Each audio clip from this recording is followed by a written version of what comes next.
سورہ طٰہٰ آیت نمبر 124۔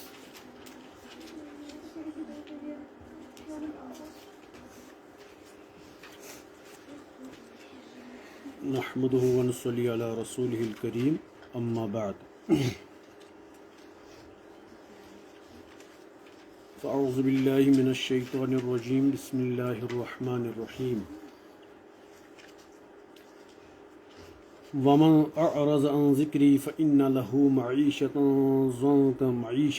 ضنکا ونحشره یوم القیامة اعمی قال رب لم حشرتنی اعمی وقد كنت بصیرا قال كذلك أتتك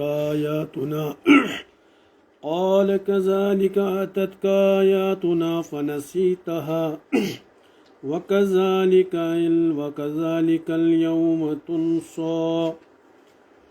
صدق اللہ مولانا العلی العظیم وصدق رسولہ النبی الکریم، ونحن على ذلك من الشاہدین والشاکرین والحمد للہ رب العالمین۔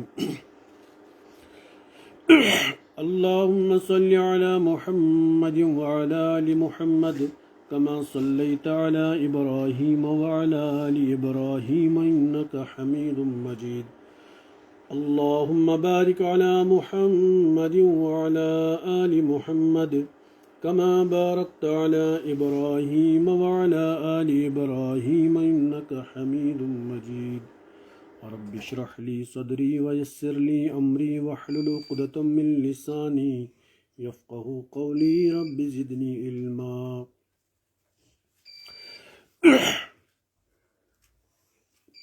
ابھی جو آیتیں میں نے تلاوت کی ہیں، یہ سورہ طٰہٰ 16ویں پارے کے اندر سورہ طٰہٰ کی آیت نمبر 124، 125 اور 126 ہے۔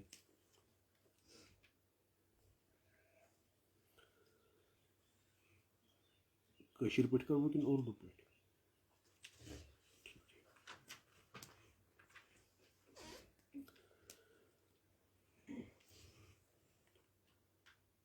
اللہ تعالیٰ اس سورت کی ان آیات میں فرماتے ہیں، وَمَنْ أَعْرَضَ عَنْ ذِكْرِي فَإِنَّ لَهُ مَعِيشَةً ضَنْكًا وَنَحْشُرُهُ يَوْمَ الْقِيَامَةِ أَعْمَىٰ، اور جس نے میری ذکر سے اعراض کیا، فَإِنَّ لَهُ مَعِيشَةً ضَنْكًا وَنَحْشُرُهُ يَوْمَ الْقِيَامَةِ أَعْمَىٰ، ہم اس کی معیشت یا ہم اس کی زندگی تنگ کر دیں گے، وَنَحْشُرُهُ يَوْمَ الْقِيَامَةِ أَعْمَىٰ، اور قیامت کے دن اس کو اعمیٰ اٹھائیں گے۔ قال رب لم حشرتنی اعمیٰ وقد كنت بصیرا، وہ جس کو اعمیٰ کر کے اٹھایا جائے گا وہ کہے گا، اے میرے رب، لم حشرتنی اعمیٰ، کیوں مجھے اعمیٰ بن کے اٹھایا، اندھا کر کے اٹھایا، وقد كنت بصیرا، جبکہ میں اچھا خاصا دیکھتا تھا۔ قال كذلك أتتك آياتنا فنسيتها، اس کو جواب ملے گا اللہ کی طرف سے۔ اللہ فرماتے ہیں، قال، اللہ فرمائے گا، قال كذلك أتتك آياتنا فنسيتها، ٹھیک اسی طرح جس طرح تم نے ہماری آیتوں کو بلا دیا، وَكَذَلِكَ الْيَوْمَ تُنْسَىٰ، آج تمہیں بھی، آج کے دن یعنی قیامت کے دن، آج تمہیں بھی اسی طرح بلا دیا جائے گا۔ یہ سورہ طٰہٰ کی آیت نمبر 124 ہے، 25 اور 26 ہے۔ یہ آیت اس وقت ہمارے جو حالات ہیں زندگی میں، جو ہمارے ساتھ اس وقت گزر رہا ہے، ہمارے شب و روز کس طرح گزر رہے ہیں، سختی کے ساتھ، مصیبتوں کے ساتھ، پریشانیوں کے ساتھ، اور کس طرح ہماری زندگی تنگ ہے، یہ سب کو معلوم ہے کہ زندگی کس طرح اور کتنی انسان کی تنگ ہو گئی ہے، کہ انسان انتہائی پریشان اور افسردہ ہے۔ کسی کو سمجھ میں نہیں آتا ہے کہ کرنا کیا ہے، کیسے ہم ٹھیک ہو جائیں گے، کیسے ہم، سب پریشان ہیں، روزی کے اعتبار سے بھی پریشان ہیں، کاروبار کے اعتبار سے بھی پریشان ہیں، گھریلو معاملات کے لحاظ سے بھی پریشان ہیں، حالات کے اعتبار سے بھی پریشان ہیں۔ باپ اولاد کی وجہ سے پریشان ہے، اولاد والدین کی طرف سے پریشان ہے، ماں بیٹی کی طرف سے پریشان ہے، رشتہ داروں کی وجہ سے پریشان ہے، ہمسائے ہمسایوں کی وجہ سے پریشان ہے۔ سب سے بڑی پریشانی جو اس وقت ہمارے اوپر لاحق ہے وہ ہو گیا اغیار، وہ ہے ہمارے پاس ایسے ذمہ دار جن کو الف اور ایک میں فرق کرنا آتا نہیں ہے۔ اور دوسری بات جو اس وقت ہمیں نظر آتا ہے، آپ جیسے دیکھتے ہیں کہ اس وقت موسم بھی صحیح نہیں ہے، موسم بھی ہمارے موافق نہیں ہے، ہمارا ساتھ نہیں دے رہا ہے۔ زمین سے اگنے والی فصلیں جن پر ہماری زندگی کا دار ہے وہ ہماری سپورٹ میں نہیں ہے، وہ ہمارے فیور میں نہیں ہے، وہ ہمارے مطابقت نہیں رکھتی ہیں ہماری زندگی کے ساتھ اس وقت۔ اور اس وقت لوگ پورے عالم میں پریشان ہیں کہ کس طرح بارش برسے گی، کب بارش برسے گی، کب برف برسے گا، کب زمین گیلی ہو جائے گی۔ زمیندار پریشان ہیں، کھیتی باڑی کرنے والے پریشان ہیں، پانی پینے کے لیے لوگ ترس جائیں گے آنے والے دنوں میں اگر موسم کی اور صورتحال ایسی ہی رہی۔ اما اس کی اصل وجہ کیا ہے کہ آسمان سے لے کر زمین تک سب بے رخ ہو گئے، سب بدل گئے، سب فطرت نے اپنی اصل میں تبدیلی پیدا کی۔ اس کی وجہ کیا ہے؟ تو اللہ نے قرآن کریم کے اندر جو یہ فرمایا وَمَنْ أَعْرَضَ عَنْ ذِكْرِي فَإِنَّ لَهُ مَعِيشَةً ضَنْكًا وَنَحْشُرُهُ يَوْمَ الْقِيَامَةِ أَعْمَى۔ اللہ فرماتے ہیں کہ وَمَنْ أَعْرَضَ عَنْ ذِكْرِي، جس نے میرے ذکر، اللہ کا ذکر قرآن ہے، اللہ کا ذکر کئی معنی ہے، تو عمومی معنی جو اس کا ہے، جو عام علماء کرام مفسرین لکھتے ہیں کہ اللہ کا ذکر اللہ کا قرآن ہے، اللہ کا ذکر اللہ کا قرآن ہے۔ اور جب اللہ فرماتے ہیں وَمَنْ أَعْرَضَ عَنْ ذِكْرِي، جس نے میری ذکر کے ساتھ آراز کیا، اس کو چھوڑ دیا، پس پشت ڈال دیا، ٹھیک ہے، فَإِنَّ لَهُ مَعِيشَةً ضَنْكًا، میں اس کی زندگی یا میں ان کی زندگی تنگ کر دوں گا، سخت کر دوں گا، شدت کے ساتھ ان کو پریشانی لاحق ہو جائے گی زندگی میں۔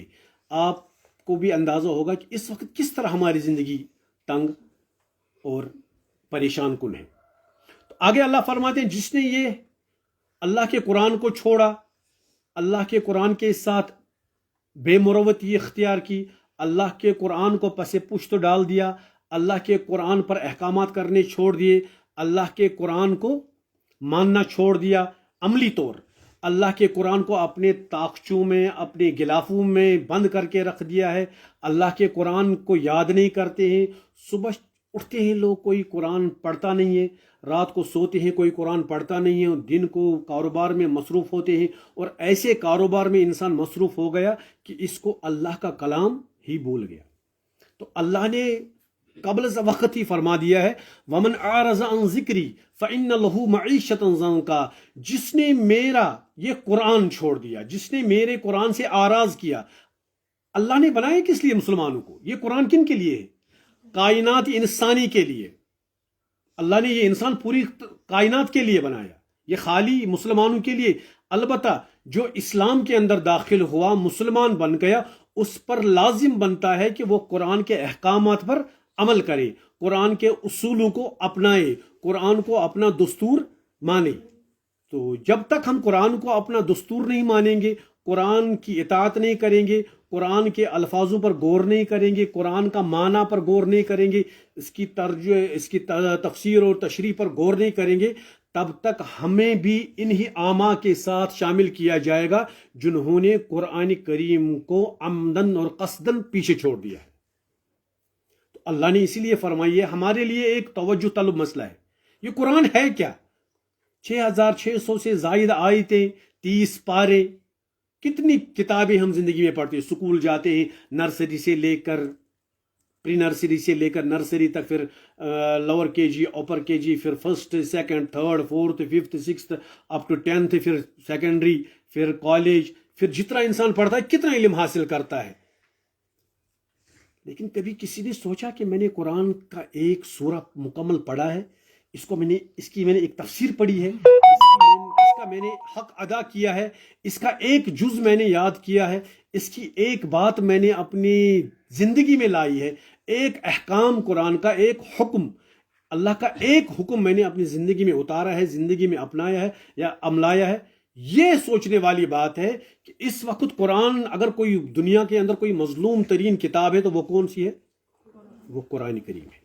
اور قرآن کی خدمت جیسے کہ ہمیں اللہ نے بنایا ہے، قرآن کریم کے اندر اللہ پاک کا فرمان ہے کنتم خیر امت اخرجت للناس، کنتم خیر امت اخرجت للناس تأمرون بالمعروف وتنہون عن المنکر وتؤمنون باللہ۔ یہ جو اس میں اللہ نے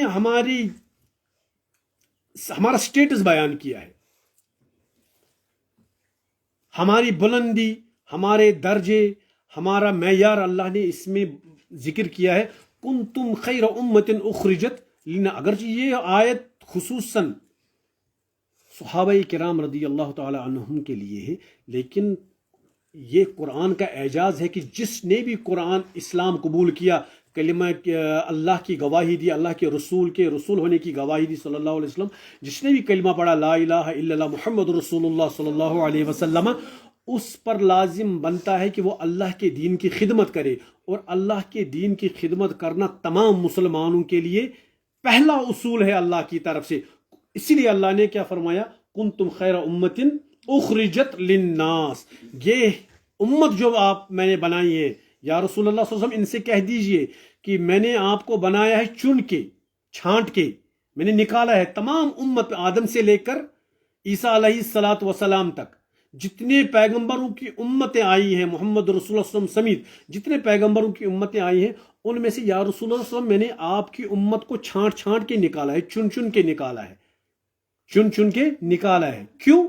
کیونکہ یہ افضل ترین امت ہے، خیر امت۔ خیر کس کو بولتے ہیں؟ خیر کا مطلب ہی یہ ہے کہ جو خیر کا مطلب یہ ہے کہ جو برائیوں پر حاوی، برائیوں کو کنٹرول کرے، برائیوں کو ختم کرے، برائیوں پر قابو پانے کی جدوجہد، جستجو، کوششیں کرے، خیر اسی کا نام ہے۔ کنتم خیر امت اخرج للناس، تو یہ امت بھی خیر اسی لیے ہے، کیوں؟ تأمرون بالمعروف، یہ نیکی کا حکم۔ یہ نیکی کیا ہے؟ نیکی قرآن ہے، اللہ کی طرف دعوت ہے، رجوع اللہ، لوگوں کو اللہ کا راستہ دکھانے کی کوشش کام کریں گے، لوگوں کو اللہ کا کلام پڑھائیں گے، لوگوں کو رسول اللہ صلی اللہ علیہ وسلم کا طریقہ سکھلائیں گے، بتلائیں گے، دکھائیں گے، لوگوں کو ایک اللہ کی پہچان دیں گے، لوگوں کو ایک اللہ کی پہچان دیں گے۔ آپ کو پتا ہے 40 سال تک اللہ کے رسول صلی اللہ علیہ وسلم مکے میں بڑے معزز تھے، مشرکوں میں امیر تھے، مشرکوں میں کبھی انہوں نے آپ صلی اللہ علیہ وسلم کو ابتدائی 40 سالوں میں محمد کہہ کر نہیں پکارا، سچا کہتے تھے، لو صادق آ گیا، لو امین آ گیا، حق پرست آ گیا، امانت دار آ گیا، ایسی الفاظ القاب سے پکارتے تھے۔ وہ سمجھتے تھے کہ اگر میں اگر ہم ڈائریکٹ ان کا نام لیں گے بدتمیزی ہو جائے گی۔ اتنے عظیم ترین انسان تھے پہلے 40 سالوں میں، اتنے عظیم ترین، نبوت سے پہلے تھے کہ دنیا میں شاید کوئی اس طرح کا کوئی بندہ ہوگا۔ پھر ہوا کیا؟ ایک آن میں، ایک لمحے میں، ایک منٹ کا فاصلہ فرق ہوا، ایک منٹ کا فرق ہوا۔ جو امانت دار کہتے تھے، جو صادق کہتے تھے، جو امین کہتے تھے، اتنا بھروسہ تھا۔ جب ایک دفعہ اللہ کے رسول صلی اللہ علیہ وسلم کے دور میں، ابھی نبوت نہیں ملی تھی، نبوت سے پہلے کی بات ہے، جب خانہ کعبہ کا رینوویشن ہونے والا تھا، انہوں نے بولا کہ اس کی تعمیر کریں گے دوبارہ۔ کس کی؟ خانہ کعبہ کی تعمیر کریں گے دوبارہ، نئے سرے سے اس کو تعمیر کریں گے۔ تو پھر انہوں نے چندہ وندہ جمع کیا، یہ بڑا مسئلہ ہے، چندہ وندہ جمع کیا، حلال چندہ جمع کیا، چندہ جمع کیا۔ پھر جب اس کو بنایا تو بناتے وقت پھر ان کو یہ جو ہے نا حجر اسود، اس پر ایک نزع کھڑا ہو گیا کہ یہ کون؟ ہر قبیلہ کہتا تھا کہ ہمارا سردار اس کو نصب کرے گا دیوار پر، ہمارا سردار اس کو دیوار پر نصب کرے گا، ہر ایک یہی کہتا تھا کہ ہم لگائیں گے، ہمارا قبیلہ لگائے گا، ہمارے قبیلے کا سردار لگائے گا۔ اتنا یہ نزع بڑھ گیا، اتنا نزع بڑھ گیا کہ تلواریں نکلنے کا خوف تھا کہ اگر تلواریں نکل جاتی تو خون سے خانہ کعبہ کی زمین سرخ ہو جاتی. لیکن ایک شخص نے مشورہ دیا چلو دیکھو اس کا حل ایسا نکالیں گے, جو کل سب سے پہلے خانہ کعبہ کے اندر داخل ہوگا ہم اسی کو اپنا فیصل مانیں گے, اسی سے ہم اپنا فیصلہ کروائیں گے. اگلے روز جب صبح ہوئی تو سب سے پہلے جو کعبے کے اندر داخل ہوا تو وہ کون تھے؟ محمد بن عبداللہ. محمد بن عبداللہ اس وقت رسول نہیں تھے, اس وقت محمد بن عبداللہ تھے. اللہ کے رسول صلی اللہ علیہ وسلم کی زندگی دو حیثیتوں سے ہے, دو درجوں میں ہے, دو حصوں میں ہے. ایک محمد بن عبداللہ اور ایک محمد رسول اللہ صلی اللہ علیہ وسلم. زندگی کے پہلے جو 40 سال تھے وہ محمد بن عبداللہ بن کے گزارے, اور جو نبوت کے 23 سال تھے وہاں سے وہ کیا بنے 40 سال کے بعد؟ محمد الرسول اللہ صلی اللہ علیہ وسلم. تو عرض یہ ہے کہ اس وقت جو فیصلہ کیا اللہ کے رسول صلی اللہ علیہ وسلم بولا ہاں ٹھیک ہے. انہیں بولا ایک چادر لاؤ, اس چادر میں وہ حجر اسود کا پتھر رکھا گیا. تو پھر بولا کہ ہر ایک قبیلے کا سردار اس کے کونے کو پکڑ لے, چادر کے کونے کو. سب اس پر متفق ہوئے تو سب نے اس کو اٹھایا اور کعبے کے دیوار کے ساتھ رکھا, اور بذات خود محمد رسول اللہ نے اس پتھر کو اٹھا کر دیوار پر نصب کیا, اور سب اس پر متفق ہو گئے. اتنا بھروسہ تھا, تلواریں نکلنے والی تھی, خون ریزیاں ہونے والی تھی, سر قلم ہونے والے تھے, کہ اللہ کے رسول صلی اللہ علیہ وسلم محمد بن عبداللہ اتنے فہیم تھے, اتنے سمجھدار تھے, اتنے سوجھ بوجھ رکھنے والے تھے کہ انہوں نے یہ مسئلہ آنن فانن میں حل کر دیا. اتنا بھروسہ تھا مکے کے مشرکوں کو ان پر. لیکن 40 سال میں جب اللہ کے رسول صلی اللہ علیہ وسلم نے کیا نعرہ لگایا؟ قولوا لا الہ الا اللہ تفلحون, پڑھو لا الہ الا اللہ کامیاب ہو جاؤ گے. یہ ایک فساد کھڑا ہو گیا, یہ ایک فتنہ کھڑا ہو گیا ان کے نزدیک. یہ ایک لڑائی, یہ ایک جھگڑا, یہ ایک نزاع وہ سمجھ رہے, کیونکہ اس پر ان کے باطل معبودوں پر ضرب لگتی تھی, تلوار پڑتی تھی. وہ سمجھ گئے کہ یہ ہمیں کیا کہہ رہا ہے. تو چونکہ خیر امت تھی رسول اللہ صلی اللہ علیہ وسلم کی امت, تو ان کے لیے اللہ نے یہ اصول بنایا ہے کہ یہ خیر امت ہے, اعلیٰ ترین امت ہے, افضل ترین امت ہے, عزتوں والی امت ہے, تاجوں والی امت ہے, بادشاہوں والی امت ہے. یہ کوئی ایسے ویسے نہیں ہے. وجہ کیا ہے, کیوں ہے کہ یہ اتنی عظیم ترین امت بن گئی, اتنی عظیم ترین لوگ ہیں دنیا کے لوگوں میں سے. ایسی بات کیا ہے, ایسا معاملہ کیا ہے؟ کیونکہ اللہ نے کیا 2 اصول ان کے لیے مقرر کیے. کتنے اصول؟ 2 اصول اللہ رب العزت نے ان کے لیے مقرر کیے. ایک کیا تأمرون بالمعروف, یہ اس لیے خیر امت ہے, یہ اس لیے بہترین امت ہے, یہ اس لیے اعلیٰ اور افضل ترین امت ہے, یہ اس لیے آخری امت ہے, آخری نبی کی آخری امت ہے, عظمت والی امت ہے. اس لیے امت خیر ہے یہ, کیونکہ ان کو 2 کام کرنے ہیں. کتنے کام؟ 2 کام. کون سا؟ تأمرون بالمعروف, لوگوں کے اندر نیک باتیں بتانی ہیں, اور نیک باتوں میں سب سے پہلی بات جو ہے وہ ہے لا الہ الا اللہ. کوئی عبادت کے لائق نہیں ہے سوائے اللہ کے. لا نفی کرتا ہے, لا کوئی نہیں ہے. کیونکہ آپ طالب علم ہیں, آپ کو کل کہیں جانا ہے, آپ بھی انشاءاللہ الرحمن کسی نہ کسی جگہ اپنی مجلسیں آراستہ کریں گے. جب اللہ آپ کو علم سے نوازے گا, یہاں سے نکلیں گے, اللہ آپ کو ہر جگہ کامیاب اور کامران کرے. تو اصل مسئلہ یہ ہے کہ جب آپ نکلیں گے آپ کو بھی اس وقت یہی باتیں کرنی ہے, یہی بولنا ہے, یہی علم اٹھانی ہے کہ اللہ ایک ہے. اللہ بلکہ اللہ ایک ہی ہے, دوسرا کوئی نہیں ہے. لا نہیں ہے کوئی, الہ عبادت کے لائق نہیں ہے کوئی, عبادت کے لائق. یہ وہ بات ہے کہ جیسے کعبے کے اندر 360 بت تھے, ان کو توڑ کرنا تھا, ان کو رد کرنا تھا. آج جیسے لوگوں کے دلوں میں بت بسے ہیں, ان کی نظروں میں بت بسے ہیں, قبریں بسی ہیں, دیواریں بسی ہیں, پردے بسے ہیں, رنگ بسے ہیں, ان سب کو ختم. لا کوئی نہیں ہے سوائے ایک اللہ کے, عبادت کے لائق کوئی نہیں ہے سوائے ایک اللہ کے. یہ سب سے بڑی خیر والی بات جو اللہ نے ان کے اوپر ڈالی ہے. کنتم خیر امت اخرجت للناس, تمام لوگوں سے میں یہ چھانٹ کر نکالی گئی ہے. تامرون بالمعروف, تاکہ یہ لوگوں کے اندر نیکی کا حکم کریں, نیک بات بتائیں, نیکی پھیلائیں, نیکیوں پر لوگوں کو ابھاریں, خود بھی نیک بنے اور لوگوں کو بھی نیک بنانے کی صحیح اور کوشش کریں گے. پورے عالم میں پورے کائنات انسانی میں لوگوں کو اللہ کی طرف بلائیں گے, اللہ کے دین کی دعوت دیں گے, اللہ کے دین کی طرف رہنمائی کریں گے. یہ وہ امت ہے تأمرون بالمعروف وتنہون عن المنکر, اور یہ برائیوں کو روکنے والی جماعت ہے, برائیوں کو روکنے والے لوگ ہیں, برائیوں کو روکنے والی امت ہے. یہ دو وصف, دو صفتیں, دو اعزاز, دو ذمہ داریاں اللہ نے ان کو عطا کی ہیں. کون سی؟ تأمرون بالمعروف وتنہون عن المنکر. تو اللہ نے کیا ہے یہ ذمہ داری ہمارے اوپر ڈالی ہے.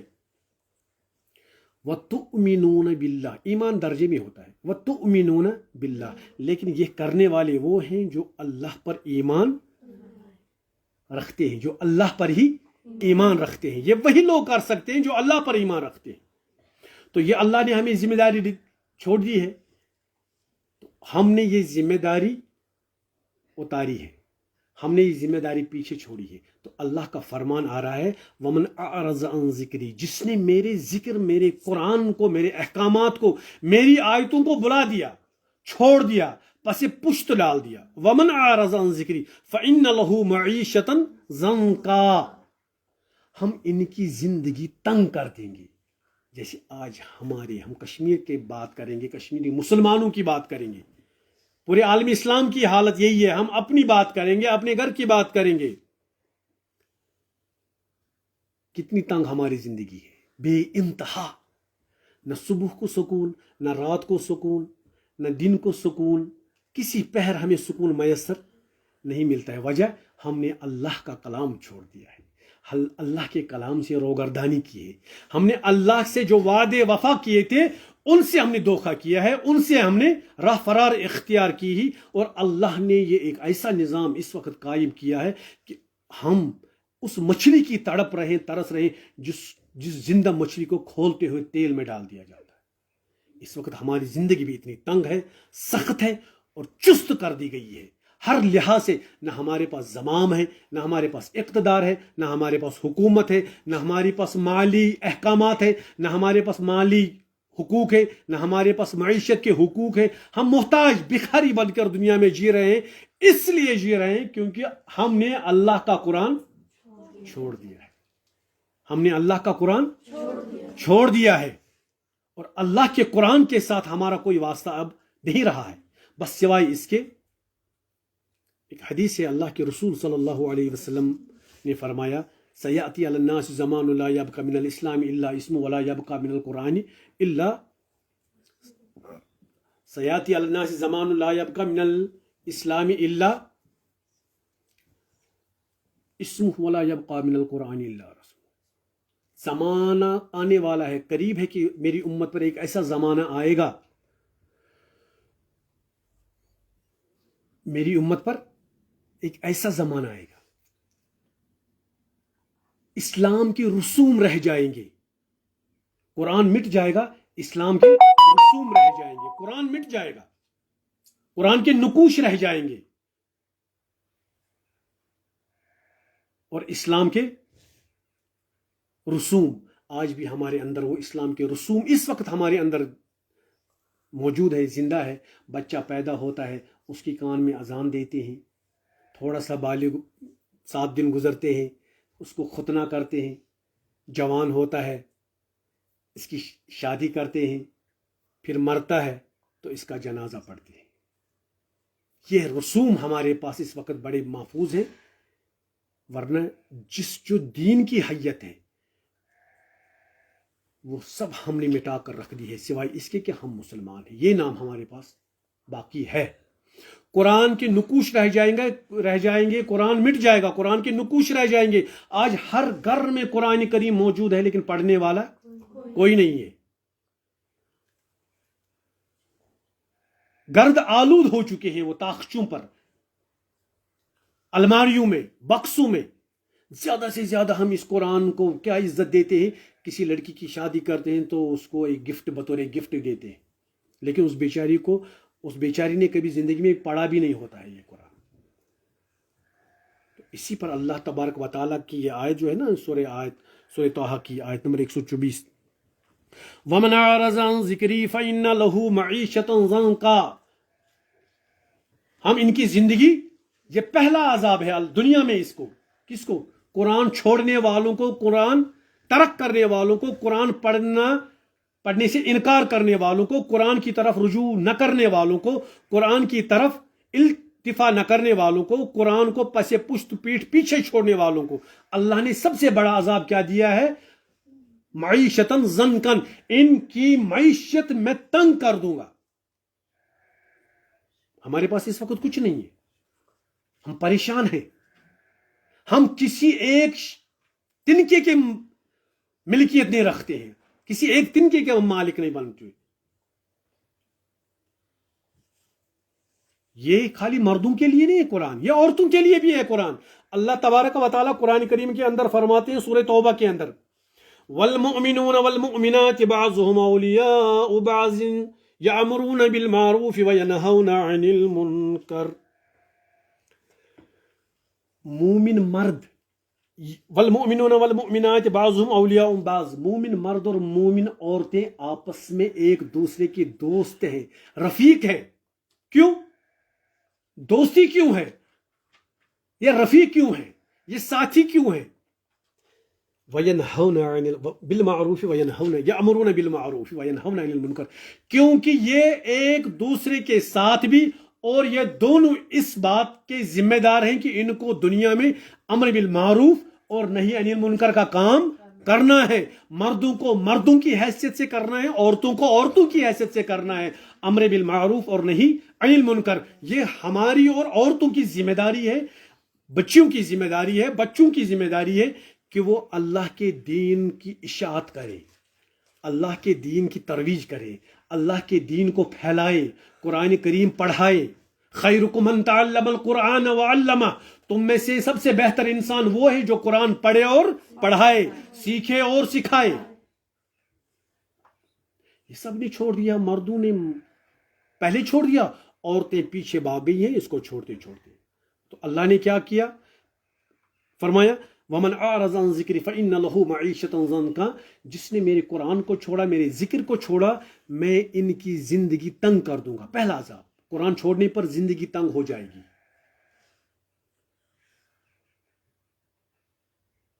یہ تنگ بہت حیثیت سے انسان کو نظر آتی ہے. کبھی بجلی کی نظر سے دیکھو، پانی کی نظر سے دیکھو، راشن کی نظر سے دیکھو، ادویات کی نظر سے دیکھو، روزگار کی نظر سے دیکھو، بچوں کی نظر سے دیکھو. آج بہت سارے شادی شدہ جوڑے ایسے ہیں جن کو اللہ نے ابھی تک اولاد نہیں دی ہے. معیشتاً ضنکاً. میں سمجھتا ہوں کہ یہ اس لیے اللہ نے اب کثرت سے روک کے رکھا ہے. کیوں؟ جو زندہ ہیں وہ قرآن کی خدمت نہیں کرتے ہیں، اللہ کے دین کو اپناتے نہیں ہیں، اللہ کے دین کو سمجھاتے نہیں ہیں، سمجھتے نہیں ہیں. اب یہ آنے والے کیا کریں گے؟ یہ میں اپنی طرف سے سوچ رہا ہوں. لیکن وہ بھی پریشان ہیں، ہماری اولاد نہیں ہے.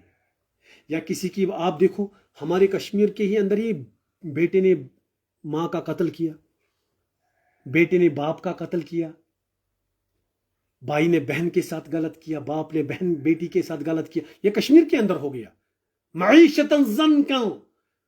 اللہ نے ہماری زندگی سخت کر دی، تنگ کر دی ہے. یہ پہلا عذاب ہے کہ جب قرآن چھوڑیں گے تو قرآن کا عذاب یہ ہے، اس کا عذاب یہ ہے کہ ہماری زندگی، دنیاوی زندگی تنگ ہو جائے گی. پہلا عذاب. اور دوسرا عذاب کیا ہے؟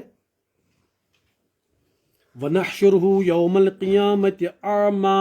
جب وہ محشور کیا جائے گا، جس نے قرآن کو چھوڑ دیا، یہ قرآن جس نے قرآن چھوڑا. وَنَحْشُرُهُ يَوْمَ الْقِيَامَةِ أَعْمَى. یہ جماعت ہے، یہ فرد ہے یا یہ جماعت ہے جس نے جس حیثیت اور جس طریقے سے قرآن کو چھوڑا. اللہ کیا کہتے ہیں؟ وَنَحْشُرُهُ يَوْمَ الْقِيَامَةِ أَعْمَى. جب ہم اس کو کل قیامت کے دن اٹھائیں گے تو اس کو اندھا کر کے اٹھائیں گے، اس کو اندھا کر کے اٹھائیں گے. یہ دو عذاب ہیں. دنیا کا عذاب یہ ہے کہ ان کی معیشت، ان کی زندگی تنگ ہو جائے گی. آئے روز روئیں گے بلکیں گے، یہ کیا ہوا وہ کیا ہوا، آج بارشیں نہیں پڑ رہی ہیں، آج موسم خراب ہے، آج برف نہیں گر رہی ہے، ہم بے تابی سے اس کے منتظر ہیں کہ کب برف گرے گی کب بارش گرے گی، لیکن نہیں برستی ہے نہیں گرتی ہے۔ وجہ یہ ہے کہ ہم نے اللہ کو چھوڑا اور اللہ کے رسول صلی اللہ علیہ وسلم کو چھوڑا، اور اللہ نے اس کا عذاب ہمیں دنیا میں دکھا رہے ہیں۔ وَنَحْشُرُهُ يَوْمَ الْقِيَامَةِ أَعْمَى، اور جو اسی پر ڈٹا رہا، قرآن کو چھوڑنے پر ڈٹا رہا، اللہ کا باغی بنتا گیا پھر مر گیا۔ وَنَحْشُرُهُ يَوْمَ الْقِيَامَةِ أَعْمَى، جب اس کو کل قیامت کے دن اٹھائیں گے تو اندھا کر کے اٹھائیں گے، اعمیٰ کر کے اٹھائیں گے۔ اور یہ اعمیٰ جب قیامت کے دن اٹھے گا نا تو اس کا سوال ہوگا، قال رب لم حشرتنی اعمیٰ، اے اللہ تو نے مجھے اندھا کیوں بنایا، وقد کنت بصیرا، جبکہ میں دیکھتا تھا، جبکہ مجھے سب نظر آتا تھا، میں سب کچھ پہچانتا تھا، اندھا کیوں بنایا مجھے؟ یہ بندہ سوال کرے گا ادھر جس کو یہ اعمیٰ بنایا ہے۔ رب فرماتے ہیں اس کو جواب کیا ملے گا، کذالک اتتک آیاتنا فنسیتہا، کذالک اتتک آیاتنا فنسیتہا، اسی طرح تم اندھے اس لیے بنا دیے گئے ہو کیونکہ تمہاری آنکھوں نے دنیا میں قرآن نہیں کھولا، تمہاری آنکھوں نے قرآن نہیں دیکھا، تمہاری آنکھوں سے قرآن نہیں پڑھا گیا، تم نے قرآن کی طرف التفات نہیں کیا، تم نے قرآن کی طرف توجہ نہیں کی، تم نے دنیا کے رنگ رلیوں کو دیکھا، دنیا کے رنگ رلیوں میں ڈوب گئے ہو، تم نے قرآن کے ساتھ کوئی موافقت کوئی رشتہ نہیں جوڑا، لہٰذا یہاں جب تم کھڑے کر دیے جاؤ گے تو اعمیٰ بن کے کر دیا کھڑا۔ دنیا میں وہ کہے میں دنیا میں دیکھتا تھا، دنیا میں تو دیکھتا تھا، لیکن تمہارے دیکھنے سے کیا ہوگا جب میرا دین مظلوم بن گیا تھا، جب میرے مسلمان مظلوم بن گئے تھے، جب میری مسلمان بھائی اور مسلمان بہنیں مظلوم دنیا میں مظلومیت کی زندگی گزارتے، بے کسی کی زندگی گزارتے تھے، بے بسی کی زندگی گزارتے تھے، تم نے کیا کیا؟ وقد کنت بصیرا، اسی لیے تمہارے ساتھ ایسا ہی ہوا۔ تمہارے دیکھنے سے کیا ہوگا؟ قال کذالک اتتک آیاتنا فنسیتہا، اللہ کہتے ہیں ٹھیک اسی طرح تمہارے ساتھ صلہ کیا گیا، تمہارا بدلہ دیا گیا، جس طرح تم نے ہماری آیتوں کو دنیا میں بلا وَكَذَلِكَ الْيَوْمَ تُنْسَى، آج کے دن تمہارے ساتھ ویسا ہی ہوگا جیسے تم نے قرآن کے ساتھ کیا ہے۔ یہ تھی 3 آیتیں قرآن شریف کی۔ تو انشاءاللہ آج کے بعد یہ میں اس لیے آج شروع کیا تاکہ ہمارا ایک ربط بنے، ضبط بنے، اس کو تسلسل بنانے کی، کہ قرآن کی اہمیت ہماری زندگی میں یہ ہے جو انسان کی زندگی میں انسان کے جسم میں اس کی سر کی حیثیت ہے۔ قرآن کی حیثیت ہماری زندگی میں اسی طرح ہے جس طرح ہمارے جسم میں سر کی حیثیت ہے۔ سر کٹ گیا تو کچھ نہیں ہے، پھر کوئی پہچان نہیں ہے، پھر کوئی اس کی حیثیت نہیں ہے۔ اسی طرح قرآن ہماری زندگی میں نہیں رہا تو ہم بھی کچھ نہیں ہیں۔ لہٰذا آج کے بعد انشاءاللہ روزانہ یا کبھی جس دن بھی میں آؤں گا انشاءاللہ الرحمن، یہ قرآن کی مختصر سی فہمی مجلس انشاءاللہ اختیار کریں گے۔ اللہ تبارک و تعالی کہنے سننے سے زیادہ عمل کرنے کی توفیق عطا فرمائے۔ سبحان اللہ و بحمدہ، سبحانک اللہم و بحمدک، اشہد ان لا الہ الا انت، استغفرک و اتوب الیک۔